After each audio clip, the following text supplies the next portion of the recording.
পুলিশের গাফিলতি যদি কোনো কিছু থেকে থাকে আমরা দেখবো, আমরা তদন্ত করে দেখবো, থাকলে আমরা বিধি মোতাবেক আমরা ব্যবস্থা গ্রহণ। এই ঘটনা আমাদের অভিযান চলছে এবং আমরা যারাই জড়িত থাকুক আমরা আইনগত ব্যবস্থা নিব। এই পর্যন্ত আমরা কোনো লিখিত অভিযোগ বা কারো পক্ষ থেকে কোন ধরনের মামলা এই ধরনের কিছু পাইনি। আর যেটি বলেছেন যে পুলিশের গাফিলতি যদি কোনো কিছু থেকে থাকে আমরা দেখবো, আমরা তদন্ত করে দেখবো, থাকলে আমরা বিধি মোতাবেক আমরা ব্যবস্থা গ্রহণ। আমাদের অভিযান চলছে, আমি যেটা বলেছি অভিযান চলছে এবং এটি অবশ্যই আমরা ফুটেজ দেখে আমরা এটা ব্যবস্থা।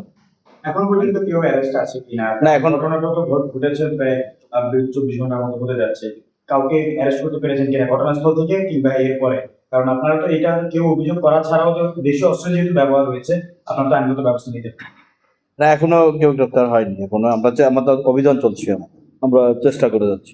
এখানে চিহ্নিত কোনো যারা অস্ত্র হাতে ছিল তাদের দলীয় পরিচয় স্পষ্টভাবে ফেসবুক থেকে সামাজিক যোগাযোগ মাধ্যমে দেখা গেছে। আপনারা কি সেটা ফাইন্ড আউট করতে পেরেছেন কিনা? আমরা চেষ্টা করছি, এটাও ফাইন্ড আউট করার চেষ্টা করছি কেউ কোনো ব্যানার ব্যবহার করেছি। গতকালের ঘটনার পরে আমরা দেখেছি যে মহানগরের বিভিন্ন শিক্ষা প্রতিষ্ঠান সহ বিভিন্ন জায়গায় বিগতকাল দুই পক্ষ বিক্ষোভ মিছিল সমাবেশ করেছে, আজকেও তাদের কর্মসূচি আছে। মেট্রোর বাইরে যদি বলি চট্টগ্রাম বিশ্ববিদ্যালয় একটা বড় শিক্ষা প্রতিষ্ঠান, সেখানেও দুই পক্ষ পাল্টাপাল্টি ভাবে তারা বিক্ষোভ মিছিল সমাবেশ করেছে। কোনো থ্রেট আছে কিনা যে আরো ছড়িয়ে পড়তে পারে কিনা, এবং আপনাদের প্রস্তুতিটা কেমন?